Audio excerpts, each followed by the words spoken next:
Well, good evening and welcome to TTV Presents It's Not Reality Bites. It's the vampire Lestat. We may vary in how we met Lestat and the world that Anne Rice has created, but one thing is for certain. In our world of vamp fandom, we may weep for the centuries lost lonesome type. We may share a laugh with the Staten Island vamp family whenever we celebrate the superb owl. But there is one immortal who not only sits on the throne, he's created it, he burns it, he buries it, and he brings it back and reclaims it. It is time for us to celebrate that Brett Prince, the reason we are here. And with me are my fellow fans of the interview series. We got David, Brian. David, now you know him from our Tally Trio and the Years of Big Brother coverage, Australian Survivor coverage, and of course the Traitors. So there's David. David, say hello to the fans. Greetings. Now, there's Brian. Brian was there with me during my very first podcast years, so long ago when we joined the serious TV drama to cover Better Call Saul. He's often the co-host over at STVD and also the Tally the Votes Traitors. So we started with AMC, Brian, and now we're back again. And I am glad you are here for it. I am tickled to death, and I joined with shades because the future is so bright for this show. I had to wear shades. That's good. That's nice. Thanks for the 80s pullout. All right. Now, our very own professor of all of Anne Rice's knowledge, our encyclopedia of the lore. She's there for Tally's reality coverage. But much like a certain queen, she's come alive to witness Lestat in his music. Helping us navigate the truths and untruths in this world is Christy. Christy, when did you start your literary journey into this world of vamps, witches, and secret agents? But that was actually all the way back in 1987. Yeah. So you're a fan. You're an OG yeah, fan, is what you're saying. I think I was like 15. And I was like, this is why we're turning to you. A friend of mine handed a book and said, you should read this. Oh. Listen, you need to read this. You know what? It used to be that Interview with the Vampire and all of Anne Rice's stories were kind of like a gauge, a bit like dropping your favorite band name. Yeah. You know, like, are you my kind of people? Have you ever read Anne Rice? And more specifically, have you read vampires? Have you read erotica? Have you read witches? There's all kinds of things. What part of the franchise? Yeah, because I can tell you a lot too. There's so much. There's so much. I'm your host, Jamie. Listen, it's time to set the stage. The fans await. Vampire Lestat, episode 1, Detroit, directed by Craig Zist, featuring songs Long Face and Black Licorice, both written by Daniel Hart. And for future reference, Hart has written all the original music for the season. Did Black Licorice get dropped before the season? No. Okay, I didn't think so. This was the first time we get to hear it. I looked on Spotify and it wasn't there. Still hasn't dropped, but it's a bad Okay. So we start at modern day, a gallery, an auction, many familiar faces. We see Louis, Armand, Raglan, James. Now, correct me if I'm wrong. Is Raglan the one and only character who has appeared in all 3 series? Yes, so far. Mm-hmm.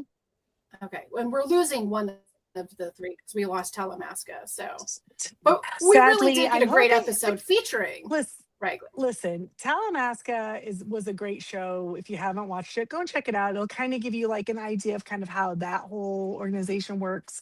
And I really hope that some of more from that group, that secret order, will show up at some point. We'll see. I hope so too. I am sad at the loss of it. I feel like it was a really great addition to connect both the witches and the vampires. But we can't always have nice things. So hopefully it has to come back enough. sometime. Yeah, hopefully we got enough to be able to give us this directive. Okay, so now this auction holds all of Lestat's early works, his life recordings, and, you know, in a move that would make Banksy proud, his works are destroyed as the buyers play audience. There's also the failures, a music box, a bottle of Newport, and a bottle of blood. And it is the complete works. The works include our narration, our perspective, the memory and telling of Lestat. I think they said something about 100 volumes, right? 100 volumes of the failures. Reality check on here. Novel derivative, fan fiction for the showrunners. I do not recall an auction, but I have not read it since I was 15. Nope, this is purely the show. Yep. Okay. And so that's a great introduction. But they're leaning in to the modernization of it, and with vinyl and the vinyl console and with the vinyl what a coming beautiful back, and what a stereo. beautiful stereo with the speakers. Yeah, it was good. I really want that one. Yeah, it was it's such a creative way to open the narration. But they open it up. This is way in the future. But we don't know how far. You probably have a sense. I have no sense of how far. It's definitely after his rock star days. Well, we know the rock star events are happening in 2025 because he says that. Right. And I think that they're going to, a lot of leanings are that they're going to do, so this book, as the books go, the Vampire Lestat just goes right into Queen of the Damned. Like there's not really a break. You can just pick the next one right up. And they're thinking like maybe they're going to take these two books and they're going to do like not 2 seasons for each like they did with Interview. Maybe they'll do 3 seasons and they'll like meld it together. So that's kind of what they're considering thinking. How much happens in that story and like how fast everything is compared to Interview, it makes sense. Yeah, I think they could break it into pieces. So, but, and speaking of the pacing of the storytelling, this version that we're getting is a ton to take in. It's kind of like a fever dream, and it has the pacing of like, okay, you know, the end like a coked out Ray Liotta.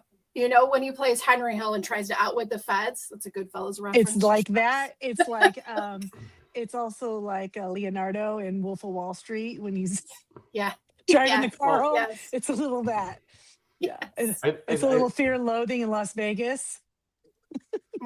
I feel like too, like Interview was paced like Louis's thoughts would be paced, and the way Louis would tell a story. And this is chaotic and jumps around, and like he keeps going, "Oh, I'm not there yet. No, I haven't done that yet." It's like, but that happens later. He's sort of all over the place, and so the story is, and that's pretty cool, I think. Yeah, and I mean, it lends itself well to the mania of debauchery, right? But you know, the state of mind that he's in, right? The state of mind is that like he is on the biggest revenge tour of his life. Yeah. And it is so ramped up with like all of his emotions and stuff. Because someone else put his image out there and told his story, and he's like, no, excuse me, that is not what happened. I'm going to show you what happened. So this is the real story. So this is like the very first time, really. I mean, we got Lestat a little bit at the very end of the last season when Louis goes and sees him in New Orleans, excuse me. And they're having the hurricane. Right there, we see him. Every other Lestat before now was seen through someone. It was either Armand remembering him or Louis remembering him. Even that was Louis remembering him. That technically, yes. Still Louis' story, right? Technically, yes. So this is like our first time seeing the Brat Prince. And this version of him is more likable than he was in Interview, and the story being told from his point of view is very dynamic and very energized, and it sort of sets the pace that just goes and goes through this whole episode. You know, in every couple. It's because Lestat is giving you something. When the story comes from his point of view, he is giving you something. When it comes from Louis' point of view, he is taking something away from you. I think that Lestat is absolutely the extrovert and Louis was the introvert. Yeah, and, definitely. Right? Of the two, Louis was smooth jazz and a fine brandy. You know what I mean? And Lestat was like, let me chug that whole thing and then smash it on the ground. And now what are we gonna do? You know, whoa, calm down, Lestat. I think there's also an aspect to you're always the good guy in your own story. Absolutely. So Louis is the put upon person who's having bad things happen to him in interview, and from his point of view, Lestat is the misunderstood, you know. But also remember, Armand had messed with his brain so much that we don't even know if what he was remembering of Lestat when he was telling him was really his memory, or was that what Armand wanted him to seem like? So it's jealousy. Well, all around. Here's what we do know. This is what we do know for sure at this point. Okay, we know that Lestat has joined his flat neighbor's band, Satan's Night Out. The band consists of Larry, Alex, Salamander, and TC. And if you don't recognize Larry, that's Noah Reed. You might recall him from a little hit called Schitt's Creek. And he also has a manager whose name is Christine. She's trying to set a career pace for herself. Poor Christine. She's got work cut out for her. She's got a lot of work to do. And there's a body double named Jarda, who's a bricklayer from the Czech Republic. I bet he's going to be important later. He is living his best life, isn't he? Right now, until he's probably not. Honestly, it's probably not going to end well for him. I'm just guessing. Well, how much shorter did he say he was? He's shorter then. 3 inches. Oh yeah, That's why he always has to be sitting somewhere like Apple. 3 inches. No, he didn't say if he was talking about the immortal erection at the moment, but. No. Okay. So this is funny. This is kind of a shout out to the book readers, because if in the Vampire Lestat, when he's talking about himself, he talks about how he's 6 foot, and that's very tall for his time period. Like that was very tall in his day.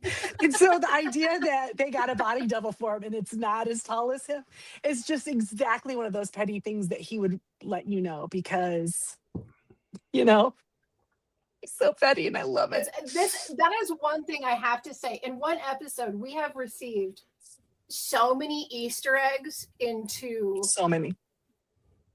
I mean, like things that we've missed completely over the last 2 seasons. So it's good to catch up on some of these little things. Now, Lestat has decided that, though most of humanity has moved on from vampires, that he would hire an eager Pulitzer-winning Daniel Malloy, 2 Pulitzer winning, by the way, to direct a documentary. Yet another unreliable perspective of the story. Lestat disputes Louis' truth and gives him the platform that he needs to be heard. But the truth is, as Lestat says it, I'm vain, I am shallow, and I fear an empty seat. But Daniel wants to search further into that truth beyond the fragile egos of both of his memoir subjects. So there's this like argument back and forth, but it sounds like Lestat did in fact hire Daniel, right? Like this wasn't Daniel's idea. He was on board for it, but he was hired. But he never told Daniel he was hired. Daniel found out because he said at one point, he said, you know, I was told you asked for me. Well, Lestat's like, well, that's a Lestat thing though. Yeah. If Louis had you, then I am definitely going to have you.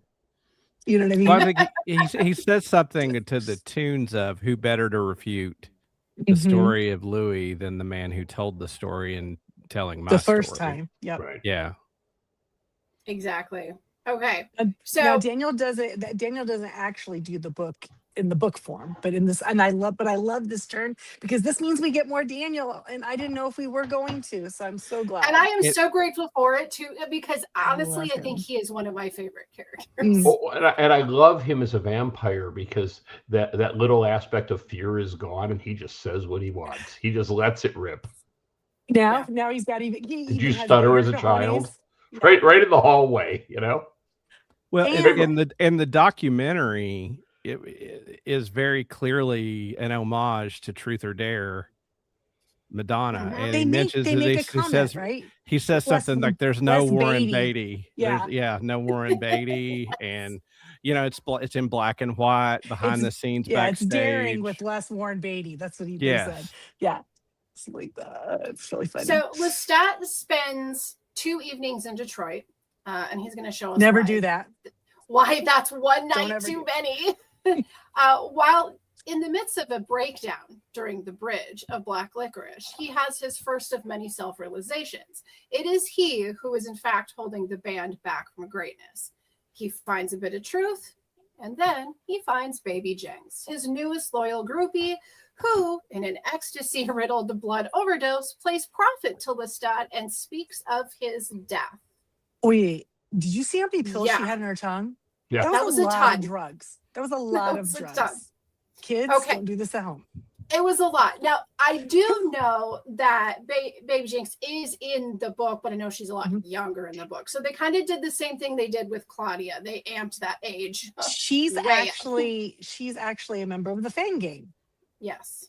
Yeah, and she was what, like 14 or something in the books? Like she was young. So Yeah. as the times change and we know better, we do better. And I don't know. I thought this was perfect casting. She was as cute as can be. now we got ourselves a 20-year-old version of her. She reminded me of Mira Sorvino in American Beauty. She was like channeling that sort of look. Oh, okay. Yeah, okay. Yeah, she was partying down. No doubt about it. It did give me one of my favorite moments of the entire episode, which was the who's had an overdose? Like which one of had you? an overdose? Yeah, Which one of you? And they both just like slowly. Yeah. Okay. But that was Maybe so a few. genius because they didn't have to write it like that. It made it funnier. Which one of you? As if one had and one hadn't. If you would have said as anyone, it wouldn't have been funny. Yeah, and we do get a lot in this in that whole all of the party scenes. We get so much goofy self-reflection. I love seeing Lestat where he's not we always seen him through Louis' point of view where he's very serious and takes himself so seriously. And he does not in so this, snarky. like at all. Like he's got self-deprivation, he's got humor, but he's also like busted on every other person in the like most like way ever. You know what I mean? Like he just always gets right there. I wrote down a line that I thought was just incredible writing. Drugstores locked up baby formula and shaving cream while Saks ate Barney's, and somebody told everyone that Lululemon was sexy. Yes. Yeah. It's great. Right? The writing is just very a great good. line. And he delivers it, with the French accent. It's just beautiful. And the attitude, the disdain, the boredom, Did you notice there was a garage band playing across the street? A garage band. Yeah. And something I thought of is that the way that he talks, the words that he uses, the descriptive telling that he has is very similar to Daniel's. Like it's very similar to the way Daniel writes. So but like different think, accents but like maybe like if you took the wordage and then you handed it over to Daniel and he's reading something from his little laptop to Louis, it's the same thing. I think there's a like cool confidence about both of their speaking styles as well as the way these both speak. I think there's an aristocratic sophistication to Lestat that Louis did not have. Yeah. Right. Yeah. And the ability to it's Louis who actually takes himself so seriously. Well, right? Which is why I love how they did the rewrite of him, making him a black man or Creole man in the time that they did, because he did feel like he had a lot to prove. Because they weren't going to take him seriously. But that seemed to be part of himself, right? He always was kind of like trying to be the master, always the pimp. You can't take the pimp out of Louis. Yes, exactly. Okay, so now. There's some riffraff. There's some riffraff that's coming around. in the shape of the Fang Gang. They have their own pronouns, and baby, they have an axe to grind. So they lure Lestat and his manager Christine into a trap, and then we get a full-out brawl. And Daniel, along with a very familiar DJ, shows up, gets to drop a full-blown superhero smart aleck comment, and helps diminish the posers of the Covenant Fang. How fun! That was literally one of those like jump up and scream moments. His line was "after party on the asshole floor." That's what Daniel said when he came off the elevator. He was so pleased to be able to bust in and save Lestat, but also Daniel is the one and only fledgling that Armand has ever made. He's never made one before. So you think that 500 years of blood percolating, Daniel is extremely strong. He's very strong. Well, I liked in this scene how as they build this world, I mean, you don't need to have watched Interview with the Vampire. I think it would add so much to it. But as they build this world where they say, because Lestat is so old, he's stronger than all the newer vampires. So you get like the sense that not all vampires are created equal. And like you said, we'll learn, depending on your bloodline and who made you, your strength can be stronger. But I like that we see this, that Lestat is absolutely not scared at all and actually jokingly talks crap to these people. And Always. It's so charming. Well, his downfall was sex legs. Sex legs. But the disdain for the regional vampires, and when they are getting ready to kill him and they say, we are the children of the darkness, and he just laughs. He laughed. Well, when he sees Kurt's tattoo that says Armand told the truth, and he's like, "What? Did you even meet him? What's he says?" And that's not the only time we're going to see that. That tattoo is going to make another appearance. We've seen it in the very first trailer that ever dropped. One of the stagehands during the interview had that tattoo. That wasn't the same guy, though, right? It wasn't like he wasn't planted in there.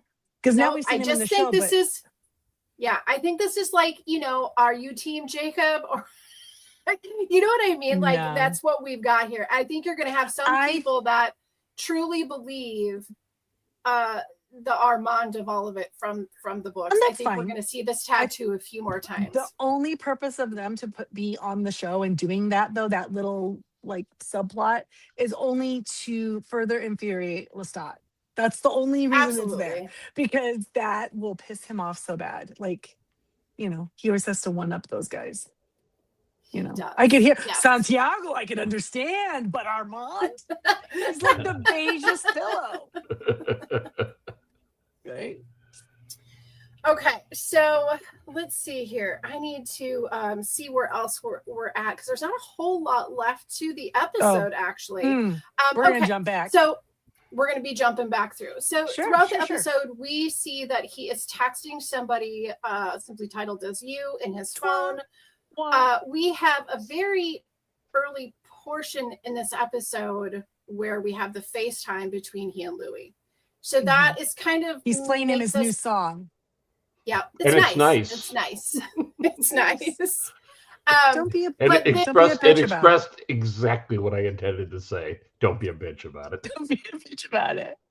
Well, this conversation between he and Louis leads to the reveal of Daniel's book. So one could assume that the text chat may have been Louis, but given Lestat's absolute meltdown over the book's mistruth and one of the best montages I've ever seen,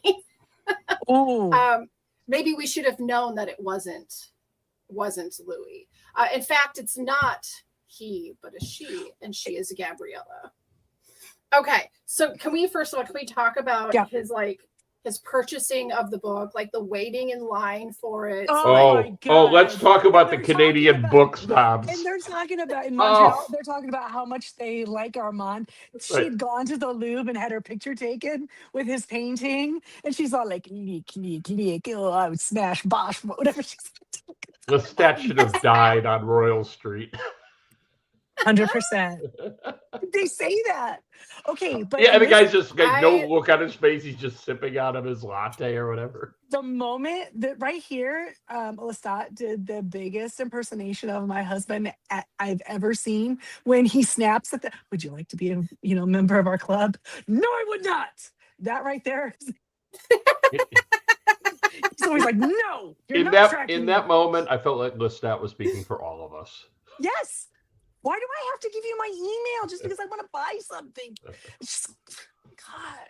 Well, the whole running through the whole show, this first episode, is disdain of the hipster culture of let's get the Armand tattoo because that's the cool thing to do, or let's name our little Detroit Coven a cool name, and let's have our indie bookstore. And yeah, his disdain of all of it is just delicious through the whole episode. Even the guy who walks up to him and tries to get him to autograph the book, and he says, "I know you're real," and his response is, "Good, now go make some friends." No, go make a friend. Yeah, that was great in the back alley.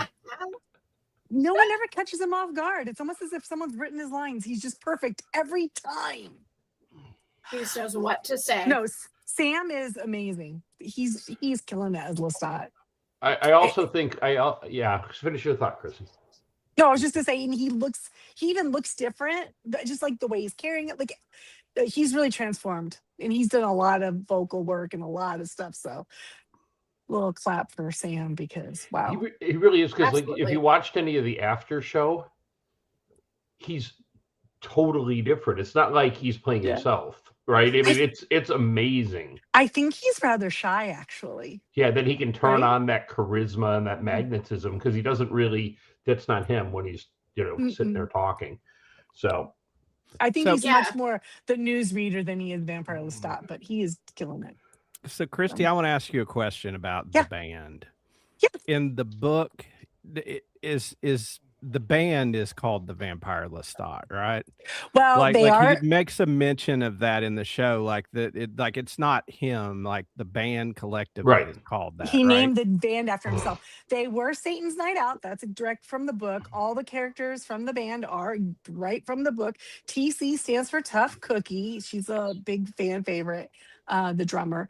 Salamander was a groupie. Except for Salamander, right? Yeah, he was a groupie. Yeah, okay. But now he's part of the band, and he is very dumb. But as soon as they joined, and it's really Larry that catches them and was like, that was really that was really great. Then he of course names it after himself because what else would he name it? It's the best name, right? So when he goes in and joins the band, plays the chord and breaks the guitar, and then when he gets done with the whole thing, he turns to Salamander and says, "More frequent showers," and turns and walks out. Well, that's something I wanted to touch on. Being a fledgling musician and guitar player, I love that whoever is advising this show actually is being accurate. And there were two minor details. The G and F? A G sus minor chord. Yeah, that's beyond the normal cowboy chord the person who sits at home and strums. And the guitar he breaks, he says, "Sorry about the Squire." And Squire is sort of the economy line of Fender instruments, which I'm sure an aspiring young poor punk band would probably start out with the Squire. And I can show you right over my left shoulder a Squire Jazzmaster that I have that Jamie and her husband helped playtest for me at a guitar store in Missouri before I bought it. Because I wanted to try it out to see if I liked it before I thought maybe eventually I'll buy the more expensive one. Mm-hmm. But I thought that was a nice touch to shout out the punk aesthetic of a poor young, garage band. They're gonna probably get the best. Yeah, they're not going to have like a $3,000 Jazzmaster. Mm-hmm. They're going to have like the $500 Squire. And so I thought that the music in this show and whoever's minding it's doing a really good job.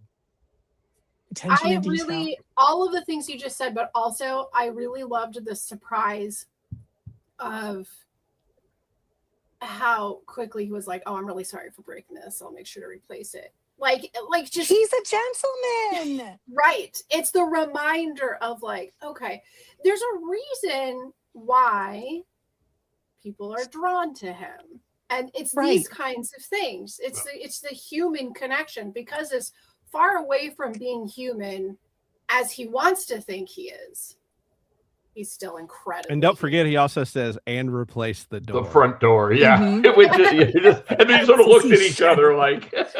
It's just breaking everything to get in there.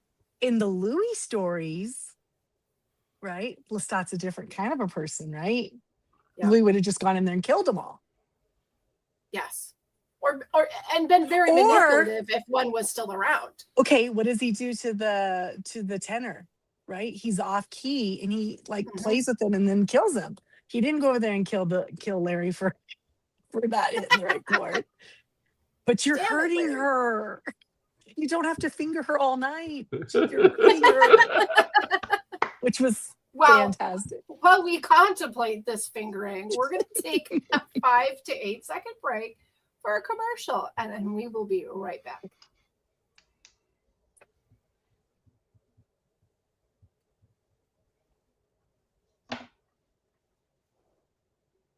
Okay, we're back. You done yet?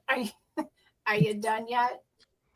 Okay, what else? What else? Is there anything else that we want to circle back into as far as scenes, quotes, any of the madness? Well, yeah, I mean, I think we've got to talk about the scene with Gabrielle. Because because through the whole episode we have this running, did you stutter as a child? Did you stutter as a child? Did you stutter as a child? She shows up, he's instantly stuttering. And I thought that was super cool. I'm not sure that there's a way for you to give us more Gabrielle information without it really being a spoiler. No, I'm not going to give you a spoiler, but he already said... I didn't think this was going to be included. He already said fledgling, lover, mother. Okay. Right there. We know. That is so complicated. That's his fledgling, which means he's her maker. Right. They are lovers, and she was his mortal mother. So, and he also made fun of all of us at that moment when he goes, "It's not much of a reveal, I guess." It's like the big reveal of the show. And so, this is where we get now the problem. Okay, so in the telling of Louis' story, they had to age up Claudia, right? Mm-hmm. They had to do some things because there's some things in the book that don't work in, polite society now. And this they didn't change, but because when you're reading the books, there is no actual sex. Vampires do not have their gender, though they don't have their bits. Those are things they don't need anymore, and everything's like here, right? When they're exchanging blood. There's things that allude to physical closeness, but not sex. But not genital to genital. So they don't pee blood in the. They do not pee blood in the book. I thought that was a really cool visual reveal when the two people stand at the urinal beside him, and they're vampires. It was impressive. But then the whole the pronouns and way to have a strong pelvic floor. Yeah, strong pelvic floor. Well done. Done. I love that. She was like, And then we Chardonnay them, and they all have their Chardonnay. Yeah, I literally had to stop and go, wait a minute. Okay. I'm on board now. I get it. The thing with that though was I was so lost on what they were doing when they were talking about the eco urinal. Because the eco urinal doesn't have running water. I assumed as much once I saw the pouring of the Chardonnay. Right, a regular urinal flushes like a toilet. Water comes down the thing, and clears it. But the eco toilet, so it would leave a blood. It would leave a blood stain. Right. I would just think that the idea of the Chardonnay, because haven't people use Chardonnay to take blood stains out of clothes? Mm-hmm. Right? Isn't that a thing? Yeah. Yep. I feel like that's why it made me laugh, but maybe I'm wrong. Yeah, that was really funny. Again, nothing from the books. Do you think we're gonna have a running bit of this being like sort of like the Warriors for every city on the tour, Oh, like the 100%. local vampire We're gonna get gang a new shows regional up gang. and I don't know. Oh, but I think there's going to be at least one of them that want to like be his coven. Yeah, it's right. It's not You know what gonna I'm saying? be. Well, these guys were inviting them over. He turned them down. What do you Yeah, think but would have happened if he'd gone? I think they were inviting him over to kill him.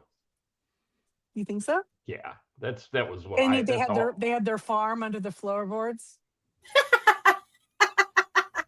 So that means they have human beings under the yes. floorboards that they can pull up to take sips out of. Oh, treat them a little nicer than that. Yeah, they're gonna get. I don't know if this will be a running, like but salamander down there. I liked the visuals of it and how this particular thing was set up. But yeah, I think from city to city, he's going to run into the locals.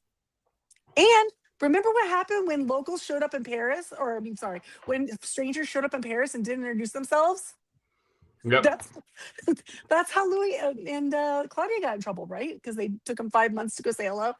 But if Lestat's only there a night or two, like, can they really get that mad at him? Yeah, I really love that. Sounds great. No, Maybe I think it's night. more. I think it's more the fact that he's a vampire. People know he's a vampire from the book, and he's putting himself out there so publicly. Absolutely, that's absolutely what it is. But I want to ask you guys a question. So he reads the book, or he gets the book. He thinks it's all BS. Obviously, it's not the story he would have told. But he knows that Louis has put himself in danger. There are vampires all over the world looking for Louis. So do you think Louis has been in danger since he was in Paris? He was in danger the whole time he was in Paris for the same reason. Once he was with Armand, he was not really in trouble. He's pretty much been okay he kinda, all of these years. They took care at that point in time. There wasn't the internet, and he there just didn't know. He just didn't know the rules. Now he knows the rules.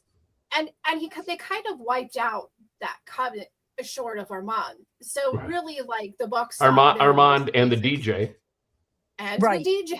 Right. That was, and if you go back and you watch that episode, he talks about the one guy he didn't get. Yeah.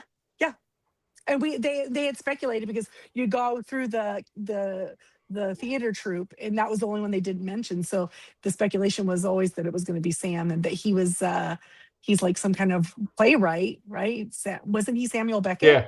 Is that his name? Yeah. And it's fantastic that he's there with his Daft Punk helmet on. You know, like yes, Daft Punking his way in there to help Lestat. He's pretty good too, you know, as DJs go. But anyway, so the whole world's coming after Louis because he's kind of like told the mortal world that vampires actually do exist. Now, that doesn't mean that people really think that, you know, it's just we like to play along in cosplay, right? But that doesn't matter to them. They're all going for Louis. So Lestat figures that out. And what does Lestat do? I'm going to make myself a bigger target.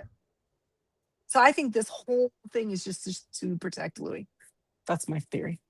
But it's not to outshine him, but to protect him. Well, he's going to outshine him too and get the record straight. But he's also going to protect him. He's still going to Lestat. He's still going to Lestat, but he's also spoiler alert, after one episode, he's outshining him. He is. Yes. Yeah, he is. Yes, he is. I mean, we love Jacob Anderson. He's amazing as well, but he's no Lestat. Louis is the person you'd sit at home and read books with. Lestat's going to take you out and party. So Gabrielle, I was going to say, yes. So obviously he makes her. In the book, they are very close. She had like seven sons. He's the only one she liked. So they have always been very close since he was the smallest. He's the one that's most like her. And so, but there was no sex in the book. But because these books are being translated to the big screen, and you can't, it's very boring. We saw the Brad Pitt, Tom Cruise movie. It was pretty and it was nice, but it was kind of boring. It was not all it could have been. The electricity between them didn't exist. Well, there was that. Plus, there's just so much that's going on inside their heads, right? Because as they're exchanging blood, that's where it's happening. But it's all like feeling. It's all like a trip, right? A high or whatever. And so they had to make all about sex the feels real. now. Well, they didn't have to make sex real, but they had to do something more visual for TV. It's a visual medium, right? And so they introduced like they have sex, and they do all the things, right? In fact, Lestat says it's his fourth favorite thing to do, right? And he lists the other three. I love it. Yeah. Do you remember what they were? They were the killing somebody, draining somebody, and taking the little sip. The little sip, yeah. And then he said at the end, he said, and that's how vampires forget their past.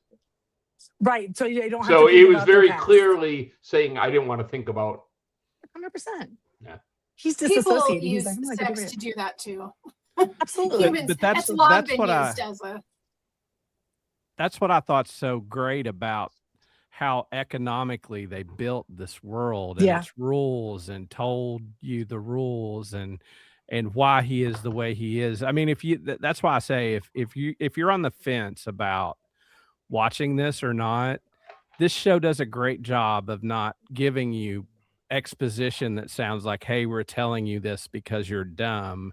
It gives you exposition that's like, hey, look, this is really fun, and I'm going to tell you that vampires have sex, and here's why, and and here's the rules in cities, and it builds all this out in one episode, which is really amazing. Yeah.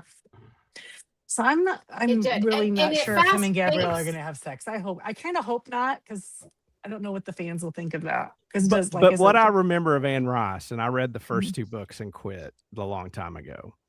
Anne Rice loves the taboos and loved breaking taboos. And, so there's always going to be a little bit of, Lannister love or something. Well, yeah, it a wouldn't little be the creepy. First series that's done it. No. Yeah. No.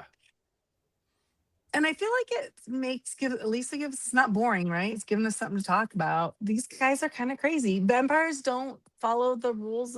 They're not mortals. They can do whatever they want. When our shame doesn't apply to them anymore, right? Yeah, their consequences are very different than that of what a human's natural consequences are going to be. Right, because there's some crossover there, but she made him, but he made her. So who's worse? I mean, I don't know, right? That sounds like an AC/DC song. He made you. Yeah, right. But because she's no longer mortal; she's a human. I mean, she's I think part of what the writers did. I mean, look, like the Lestat is sort of like indie sleaze, and there's a sex appeal to that, and there's this dirty current underneath, like a lot of the best rock and roll. That if you just remove sex as an element of that, takes away from the music and what rock and roll really means. And certainly, I mean, when he comes on stage, I mean, that's a sex-filled performance. I mean, it's hot. There was blood on his pants, so apparently it's not just piss. Is that? Oh, yeah. I was going to ask. Was that I made a note to ask that question. Was that the orgasm, or did he leak? Yeah, I'm gonna guess he really did come. So good for him. He was telling us. He gave us fair warning. He did say. He did say on repeat a few times. The Jim Morrison of him, right? On stage there, like just channeling him. Yeah, very much. Those green pants. Okay. Anyway, sorry. So I was distracted. That was a great dance. I have two things that I want to touch on before we wrap all of this up.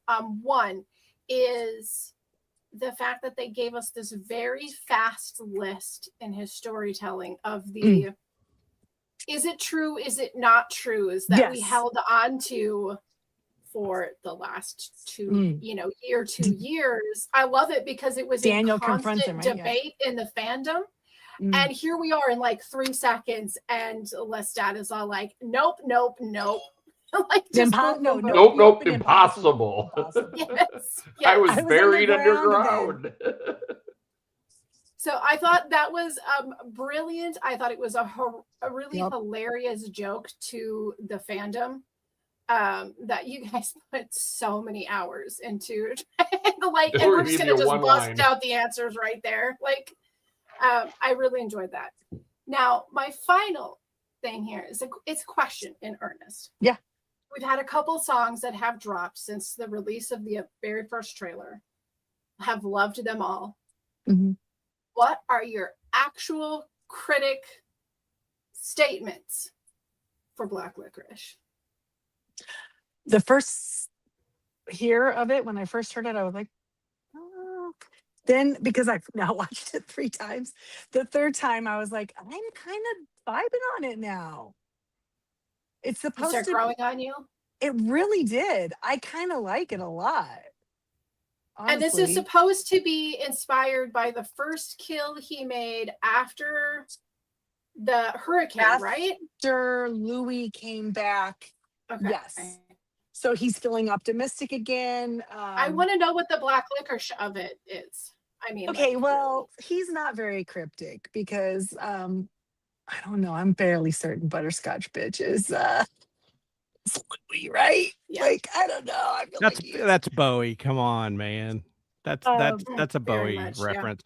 Yeah. And just it did. I have no doubt that's a nod to Bowie, but I made notes and I was looking at my notes just to mention, I mean, of what the music influences that the band and him cite. And they cite Ozzy Osbourne, Bowie, Freddie Mercury, the Smiths. Daniel mentions T-Rex. You know, and I think one thing I meant, the Stooges, you know, Detroit band. One of the things I forgot to mention earlier, I think buying the only copy of Lestat stuff is also sort of a nod to the Wu-Tang Clan. You know, the Wu-Tang album that the billionaire bought. It was like Banksy and Wu-Tang all in one auction. Exactly, like burn one, buy one. And did you like that he called Prince Rogers? Yes, he I called did like Freddie that. Mercury Freddie. Right. So he called the other ones by 2 names, right? And then with Prince, he by said one name. Prince. That's great. Yeah, I thought that was great. He even, you know, even takes a mention of Taylor Swift. You know, when he sits down at the piano, it's my era now. Yes, it's my era now. Yeah, I thought it was really the Post Malone. That's another one we got. Jelly Roll and Jelly Roll. They were what do you say? Tattoo Face Palooza. Face Tattoo Palooza. Tattoo Face Palooza. So I really like the idea that this is happening in our world. You know, I like that running through there. The real and unreal. Yeah, absolutely. I mean, I have to say that when I read this, like I said, I was like 15, 16 years old, which would have been early 90s. So any like modern references that were happening in the story were already a few years behind where, you know what I mean? So having this all at modern right now, getting the pop culture of it is really interesting. There was so many pop culture references in 40 minutes. I don't remember in that book there actually being, I mean, it came out in the 80s. Not like as far as specific names. No. Right. We knew in the 80s, we really knew what rock was. And I think he was that kind of rock band. Yes. When they made the Queen of the Dam in the 90s, they made it all very alt rock, like heavy rock, right? It was all Korn and that was great for that time. You know what I mean? But this is different. This is kind of like that Butterscotch Bitch sounds to me like Imagine Dragons, kind of. Yeah. Like, I don't know. There's some weird things in some of the songs. It's interesting because rock doesn't really have a definitive sound at the moment. No, it doesn't. You know what I'm saying? Where there's not grunge, there's not the 80s schlock, there's not the the 70s. There's no hair band. There's not power ballads. You know, there's none of that going on. So it gives them an opportunity to really take from whatever they want and use it. I feel like people are hungry for it though, right? Come on, give us some good rock again. I mean, I was reminded of his performance and Jamie, I think I'm gonna hit your spot here. I mean, like probably the closest analog to him right now is Youngblood, and Youngblood has become really big and popular. And Youngblood is, you know, dark hair, shirt off, you know, pretty well built. I'm gonna guess if he and Lestat met each other, they'd be fast friends, and I think Lestat would glamour him. Lestat wouldn't like him and kill him. I think he'd turn him. I think he'd turn him too. He'd turn him. He'd want some of that. So he'd be like, you know, I really want some Youngblood. Yes, he does. You know what I'm waiting. I'm waiting. The Vampire Lestat with Youngblood. That's funny. I'm waiting for them to say like, "This isn't the first time," to throw out like somebody from the '60s who was a vampire that no one knew. I just think that would be a cool throwaway line if they did it. It would happen before, you know. Remember in the Sookie Stackhouse vampire books, that was Elvis. Elvis had become a vampire. Yeah. I think some things to look forward to that in my mind I played out were like running into the burned out like older rock manager and the older rock stars that kind of are dismissive of him, and you know, bouncing up against the establishment of the music, like the music critics who are assholes. I think there's a lot to play with to take the piss out of the old music industry and what it did to destroy music in the state music's in now. Because they just like anything, they want to force feed us whatever's the cheapest for them to make. Yes. And this is the thing I thought about his epiphany in the bridge is that it was like, it really was about like the music and the band and him being true, and what was holding him back was him, and they could be something better and great. And he the way wasn't they filmed cynical that, where about it was the like band. vibrating, it was amazing. The filming. Oh yeah. His line was great. It was I who had been adequate. Yeah. Isn't that hard for somebody to admit in any situation, that it's you, not the people around you, that are holding back the success? Well, because this entire thing is like his singular vision, right? Right, but to like put that out publicly, that it was my, you know, he could have said, well, the band just didn't get it, you know. Well, when you name your retrospective view the failures, I mean that's pretty ballsy. But it's not just going to be at this point. That's not going to be just about his music. This is about his fledglings. Nikki and then Lestat. Well, no, they mentioned him. He's already been mentioned. So that's you know, his own mother, Claudia. You know, in Lestat's mind, has he had a successful fledgling? You know, maybe those were all his failures too, or he failed them, or his failures with them probably is what he's going to say. So. Well, can I ask my final question? Yes, get the final question before we wrap it up. We're going to let Brian have the last question. I got something I got to raise. Oh, okay. Well, but I want to ask this question. My expectation of this, I'm sure, was different than each of yours. I was like, I liked Interview with a Vampire. I thought a lot of it was really great. Super interesting. And it's interesting, and it built a mythology.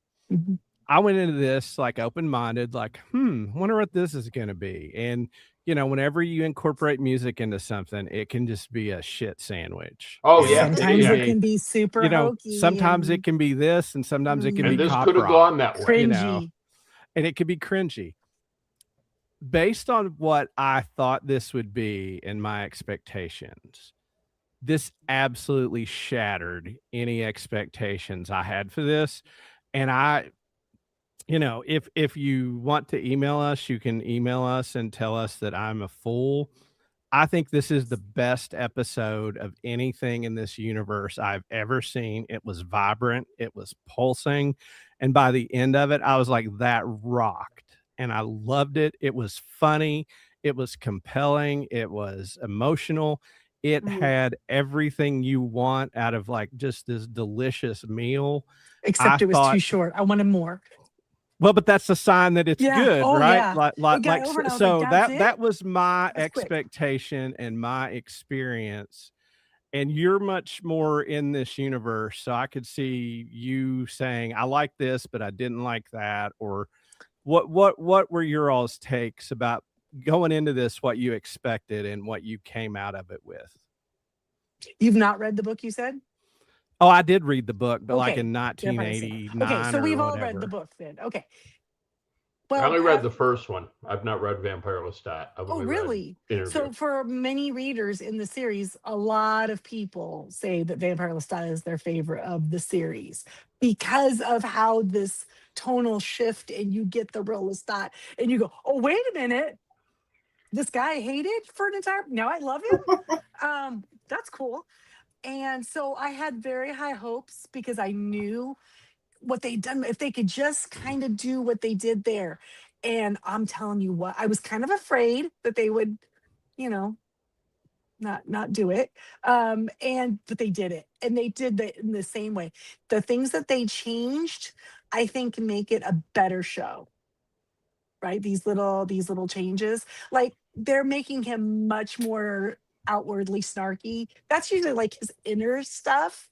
You know, he's a brat, but like he's being like straight out, like, and that's better. It's making it better. Yeah, There was I a lot agree. more comic relief, like all the little Easter eggs. So like, Yeah.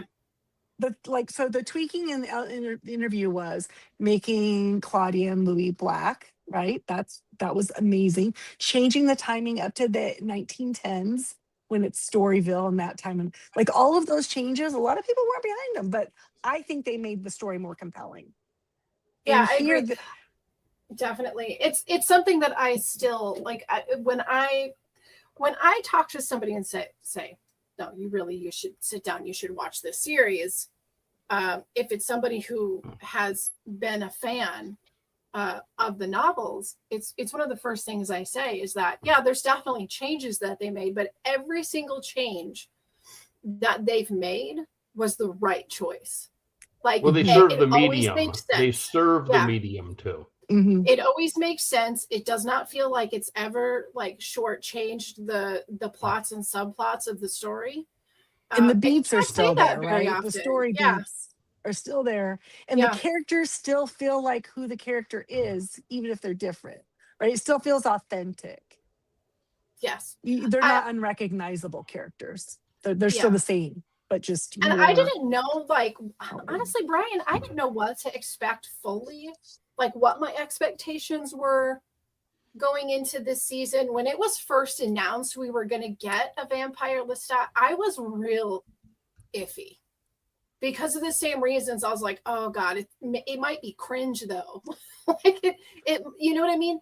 But I trusted the showrunners. Yeah. I trusted the work that they'd already laid down. And when we got to see that first trailer and track drop last year, I was like, I'm all in 100%. If this is what they're doing, I'm going.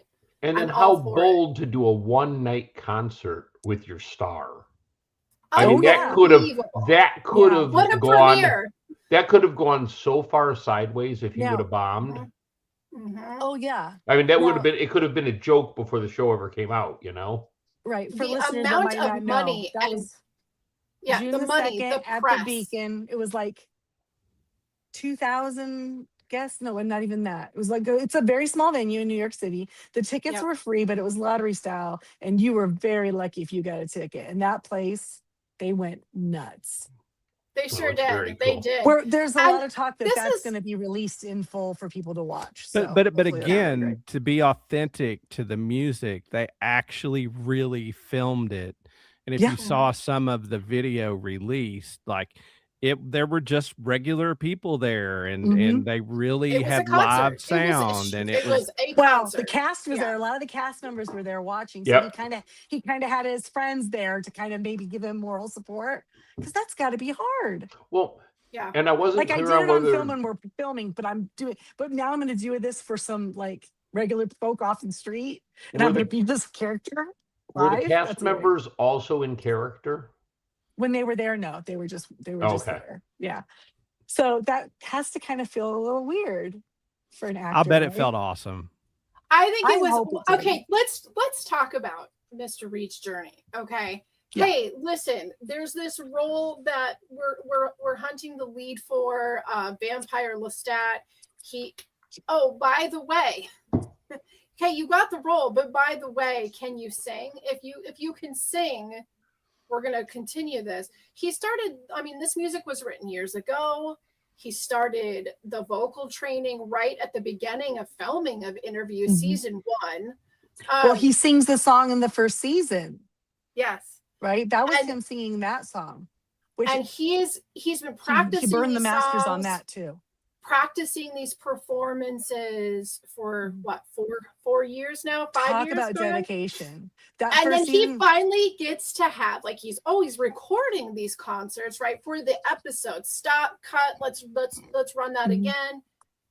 But and then they're he probably gets to do filming the some of that. real thing. Like, no cuts, no cuts. stop, no do-overs. This is your real concert. You actually get to be the rock star for one night. Here's your set list. Let's go. Let's do for it.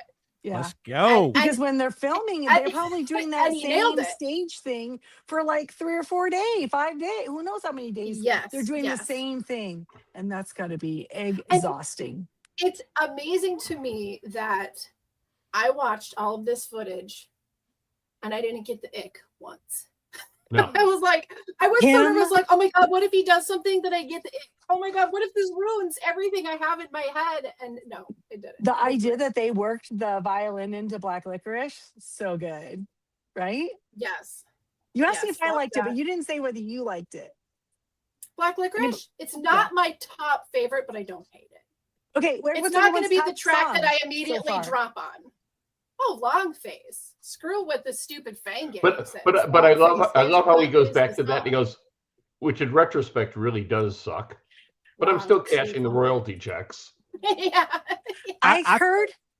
I think that Black Licorice is gonna be a grower and not a shower. Yeah, I can see that. That's good. It's very Iggy Pop, like especially the intro into the song is so Iggy Pop. So of course there's parts where I'm like, okay, I see what they're doing there, and I can appreciate that. It's got really good energy, I feel like, Yeah, it does. But I do also think that it could possibly be one of those things where it's like, it's the big song, it's the Light My Fire, it's also the oh my God, do I have to sing it again song. So we'll see. Yeah, we'll see. So, do we have any other final thoughts, David? Well, was there I had something I wanted to raise. It's a really minor point. He had the two managers, right? He had one manager. Then D, Christine is his manager, and that's from the books. Christine is the girl he told to turn around and look at the wall. The white girl. No, the one he said that's D. That's D. Like, okay. So wait. This is the question I have. Yeah. D is snorting a line. Yeah. And Malloy walks in and she looks up and says, "Hi, Poppy." Poppy. Are we having a little relationship there that maybe Lestat doesn't know about? No, I don't think. You know what? Even if they did, Lestat would be like, "Okay, can I join?" He would be fine with it. He's not like that. I don't know. I'm going to let you in on a little secret. If you're in a band and if you're traveling on a bus and you're going across the country, there are no secrets. She did take a shower in front of everybody. No. There are no secrets.